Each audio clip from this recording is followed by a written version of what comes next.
Hi guys, welcome to this vlog. Shout out now. This is actually a request from one of our members, namely Micah or Murichi, and she's actually requesting for me to create a simple guide on how they can maximize or rather make sure they will obtain sufficient prism and obsidian for the day to secure daily donations. So, as we all know, isa to sa pinakamahirap na i-maintain na grind for daily basis simply because yung source ng Obsidian and Prism is only one, mainly the familiar adventure. So, for you to maximize it, my recommendation is for you to have at least level 8 levels ng adventure itself. So, paano mo ba malalaman kung anong level mo na sa adventure? That's pretty simple. So you just have to go in here and then nakikita nyo dito yung info sa tabi ng map. You just have to click that and it will show you your level already. So currently I'm on level 10 and the way for it to level is for you to simply just do activity in here, and the main source of XP for familiar adventure is for killing other familiars as well. So kagaya nitong ito isa dito, may tier 5 tayo dito or may level 5 familiars. So if we kill this, we will gain sufficient amount of XP. And aside from that, makakakuha tayo nitong clear rewards. Now, why I brought this up? So, the reason behind bakit kailangan mong level 8, simply because pag level 8 ka kasi, makikita mo tong ticket ko here, it says 6. So, pag level 8 ka kasi, pag tungtong na pagkatungtong mo, 6 tickets na yung makukuha mo for daily reset sa familiar adventure. Lower than that, lower than level 8, you will have lower amount of ticket as well. So, there's 5, 4, and 3. So, my suggestion first, if in any case that you're currently on those level, aim to reach level 8 first. The reason behind is for you to have stable amount or rather sufficient amount for daily familiar adventure. Pero it doesn't mean na this guide is will solely focus for 6 tickets ha. You can still do it kahit na may 4 or 5 or 3 tickets ka. You just have to manage your tickets para alam nyo saan nyo sila ilalaan. Okay? So, first, I want to cover the amount of tickets per battle yung magagamit nyo versus the amount of tickets na magagamit nyo sa, rather, I just want to cover first the amount of ticket that you will be using pag lalaban kayo sa familiar versus pag ang goal nyo is makapag-mine ng prism or ng obsidian. So, it all boils down to this map. So, pag clinic mo yung map, makikita mo yung general interference modes dito sa familiar adventure. And lahat ng icons dyan, it represents something. So here, the rainbow colored one, yan yung para siyang mukhang diamond pero para mukhang rainbow yung color niya. It represents prism, meaning if you rather decided to go for that, pag nag-successful ka, makakakuha ka ng prism in return. And it also indicates the amount of prism na makukuha nyo plus if may additional rewards. And we will tackle that one about later. Yung nakikita nyo naman yun na purple by yung purple na parang stone or mukhang ruby-like pero in purple, that is the obsidian. And also the same thing, if you were able to defeat the familiar in this specific stone, you will be able to gain obsidian, and as well as if there's any additional reward. Now, the monsters that you see there, yung parang mukhang goblin in a different color, it represents the familiar corresponding to the color of its nature or rather element. Sorry, element.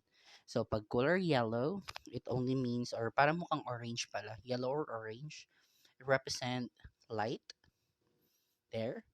If it's color green, it represents earth there.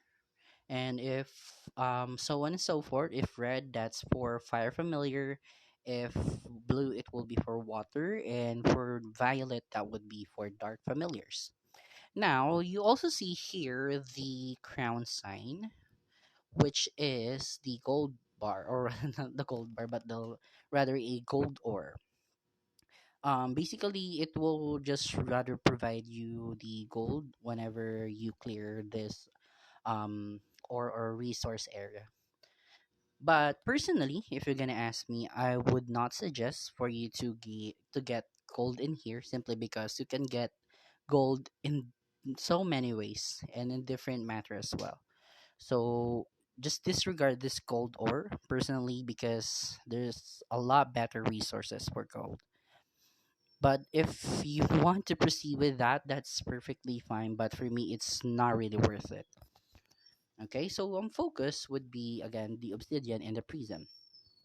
Now, how would you maximize the use of your ticket for you to gain the maximum amount of obsidian and as well as maximum amount of prism possible? So here's the tip. Okay, so pag level 8 onwards ka na, you will start unlocking yung number 4 na familiar, or yung level of familiar. So ano ba yung mga number na yun? So it actually indicates the level of difficulty na kakaharapin nyo when it comes to damaging, or rather defending, or attacking this said or familiar, etc. So there's level 1, 2, and 3, which are medium. It will also consist of different CPs. Depende yon sa kung anong level ng adventure nyo, as well as kung gano'ng kalakas din yung familiar nyo. So make sure na you will be leveling your familiar accordingly, and then just do not go straight into a fight without considering the capabilities of your familiar, and as well as the synergy of your familiar. Goods. All right. So once you have those information with you, the next thing that you have to look after is kung may times 2 ba yung gusto nyong i-mine na ore, which is obsidian or prism. Why? Simply because if si times 2 na yung kukuhain nyo, it will generate twice the original amount of the said ore. Let's say for example, itong let's check the map. Oh, we have here isang walang times 2 na obsidian. Let's check on that. Yung amount na ibibigay niya is 840. So that's just one times one, so wala, hindi siya nagdoble. And if yung ore itself is not times two or times one lang siya, it will only consume one ticket. Okay? So one ticket lang yung i-consume nito. Whereas if you will be competing or will be getting this times two ore in here, it will rather double the amount of the resources na makukuha nyo. Plus, it will also double the amount of necessary ticket, which is in this case, 2 tickets. So, laging 2 tickets to. Okay? So, ano may isasuggest ko pag ganun yung case? So, my personal suggestion is for your own your time, for your own time, and as well as kung tumitingin kayo ng sufficiency and efficiency in this case, I would rather suggest for you to always go for times two. Kasi that way, ganun din. Makakasave kayo ng time. At the same time, you will only exert one time effort. Although, the constant here is that if times 2 yung ore, more likely mas matagal siyang imamine ng mga familiar mo. In most cases, yung times 1 na or yung 1 times 2 na ore, they will take around 9 to 15 minutes, depende sa level ng ore. And for times 2 ore, it would take 20 to up to 50 minutes. Again, depende siya sa level ng ore. So, it could be ranging from level 3 to level 5 or level 1 to level 5. Okay? So, you have to consider those. Now, same thing with Prism. Hindi lang siya sa Obsidian nag-a-apply. It just so happen na yung Obsidians or rather yung Prisms ko kasi dito is lahat sila times 2. Now, if you have those in mind, therefore, you'll be able to plan ahead kung ano yung uunahin mong resources and as well as kung gaano karaming ticket yung i-spend mo. My personal suggestion as well is if in any case that you're really looking after for your resources, always check kung ano yung talagang lack na lack ka.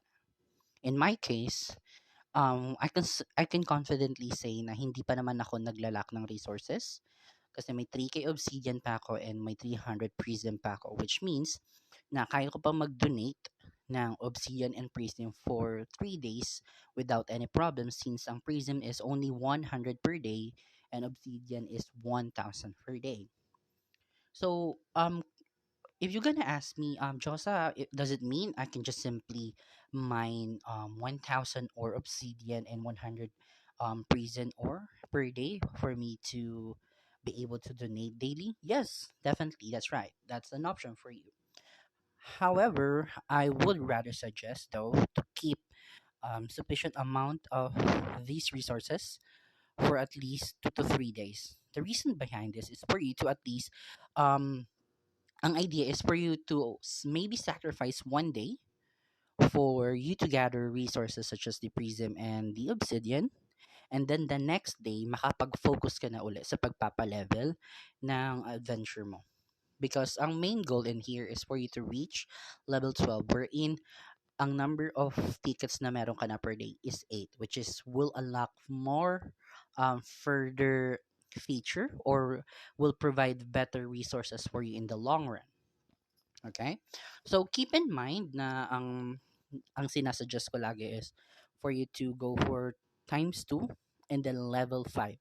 But it doesn't mean that you cannot get the level 4, or it's fine if wala nang option and if yun lang talaga yung highest sa map mo, you may take that, or you do have an option for you to reset the map itself.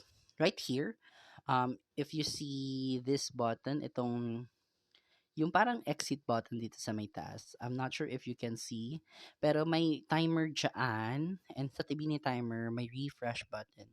If you click on that, automatically magre-refresh to. So, let's do that para makita nyo, okay? Ito. Hindi ko alam kung nakikita nyo, pero ito. Ito. Ayan. Mag-appear yon. Parang mukhang arrow na paikot clockwise. Pag clinic mo siya, it will populate this option. Now, you can only reset this world per day, and after which you might need to pay for diamonds, which is I will not suggest. But the reset for this world, I think, is every 5 hours or 4 hours. Correct me if I'm wrong. And you can just simply look into it right after pagtapos ng mga cooldown na yan. Okay? So, in this case, try lang natin, refresh, di ba? Ayan, tcharan, nawala na yung times 2 ko doon. And then, let's check on the map what it provides. Ayan, you'll be able to see whatever resources I have. Now, I have times 5 for the obsidian. And nawalan nga lang ako ng prism, which is fine for me because I already have sufficient amount. And that's it. You just have to ensure kung saan mo siya ilalagay. Ako personally, ang ginagawa ko is parang, since I have 6 ticket, parang dalawa, times 2 doon, times 2, isang times 2, isang times 1, na or, either it could be level 5 or level 4. And then, another times 2, or another times 2 and times 1, for both Obsidian and Prism. Now, another tip that I can actually suggest or provide is for you to have different familiars leveled up. The reason behind is for you to maximize this slot in here below. You can actually deploy a lot of familiar, pero pag si familiar kasi is deployed na and currently nagmamine na ng or yung familiar na sinend mo will no longer be able to join any other activity unless matapos niya yung minamine niya. Okay, sige. Pakita tayo ng example, no? Dito sa tier 5. Very, very real quick lang siguro to. Okay, so through water you're familiar, so the best thing for you to do in here is to ensure na magre-release ka or gagamit ka ng mga earth familiar so you can maximize the advantage. So, I normally include si Turex sa lineup ko na to. Dito kasi for CC or crowd control para makapag-initiate na mas maganda yung mga damage dealer ko. And then since in this case I have water familiar, I'll be using Petromaton as another tank as well. And as you can see, when it comes to Earth familiar, I think isa lang or dalawa. Dalawa lang yung damage dealer which is si Ouroboros, this one, which is hindi ko na level up kasi first time ko lang makakuha dito sa event. Thank you Ninong Kuni and ito si Rumbactus if I pronounce the name right. Tama ba? Rumbactus. It just so happened na hindi ko sila talaga main familiar kasi hindi ko sila ginagamit talaga at all. I do use different set of familiar. But let's try to experiment. Maybe we can bring up Toko. And it has 156 CP, so we have to consider that factor as well. So let's bring up let's try let's try, why not. I think there will be no problem. I think we can still bring up Mite or Might, and some other says in this lineup kasi since nasa likod naman si Might and nasa harap si Petromaton, wala namang tumatalon sa kalaban. Therefore, I can safely say na kakayanin to ng lineup na to. And we have our marksman here naman which is ito, si si Greatest Pipsqueak. So let's try. In any case, matalo kayo pala. Disclaimer. Pag natalo pala kayo dito, hindi naman mako-consume yung ticket nyo. So you can just simply try again. So let's do that. Mhm. Okay, an attempt has been made. Okay, so ipapakita niya yung fight. So very short clip lang din. So ayan. Naka times 2 yung speed as of this moment. Ayan. There you go. Bring down, take down, take down. So ayan, as you can see, mas lamang sa akin sa CP yung familiars dito. Pero yun nga, dahil kaya natin maging flexible when it comes to lineup, lumamang pa rin tayo. Pero although very close din yung gap namin. But yeah. And ayun, si Mite pa rin may pinakamataas na or si Mite pa rin may pinakamataas na damage output. So, oh well. Alright, so after which, just click exit. And after nyan, makikita nyo, nandito sa baba, makikita nyo, ayan, ongoing na yung pagmimina nila ng ore. And yun, as you can see there, 48 minutes something yung nire-require for it to finish. So, may option ba to speed it up? Actually, no. Parang kailangan mo talaga siyang tapusin. And papakita ko lang din, no, pag nandoon yung familiar, you cannot use that familiar to settle any battle or rather to participate in different battles. Let's just for example in this one, sorry dun sa Discord. Ayan, in this one for the fire familiar, so it will be effective kung gagamit tayo ng maraming water familiar. So gagawin natin yun. And as you can see, yung mga nandoon sa mining ng ore, wala dito sa pagpipilian natin. So, ayun. If you will rather proceed with this, you may do so. And suggestion lang then, if you will go for an adventure and you will aim to level up your your adventure rather, sorry. Just focus on level 4 and level 5. Do not dwell with level 3s. So, kagaya niyan sa case ko, meron akong mga level 3. Ito kagaya niyan, level 3 to. And wala. Ay, may level 2 ako dito. Do not dwell on those simply because pag ito kasi yung inatake nyo, sige, balik tayo sa level 3. Yung reward nyo is, ayan lang. And bukod sa mababa yun, hindi mo kasi makukuha yung pinakakailangan mo dito. which is itong Stardust, tama ba? Stardust ba tawag dito? Red Star, yung Star Aura pala. Um, as far as I know, this is the only source aside from events in Quest ng Star Aura na yan. So if you will not go for level 4 or level 3 or level 4 or level 5, I'm sorry, you will not get these. So better get them, okay?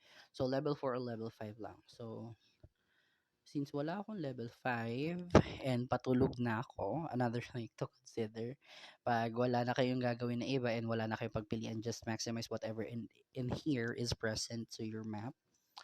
So I'll rather send out, let's use this, and then why not, right?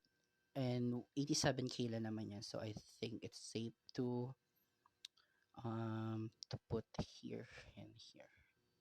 Ayan. So I think that's fine. Ayan. Tapos magpapakita uli siya sa baba kung ano yung progress niya. And pag nanalo ka dyan, mawawala naman din siya agad, sis. So, kung ano lang yung mga natatapos or yung kailangan mag-mine ng ore, yun lang yung makikita nyo sa baba. So, yun. There you have it. So, ayan. Yun lang muna siguro for the meantime. I guess that concludes everything. If you have any further questions and wanted to rather request for further maybe suggestion to how you'll be able to get this or questions, anything under the sky and under the blue sky, basta kaya namin sagutin or kaya kong ibigay and kaya nating gawin, why not? Just let us know and send a message to our Discord channel. That would be all, and bye for now. Take care, enjoy.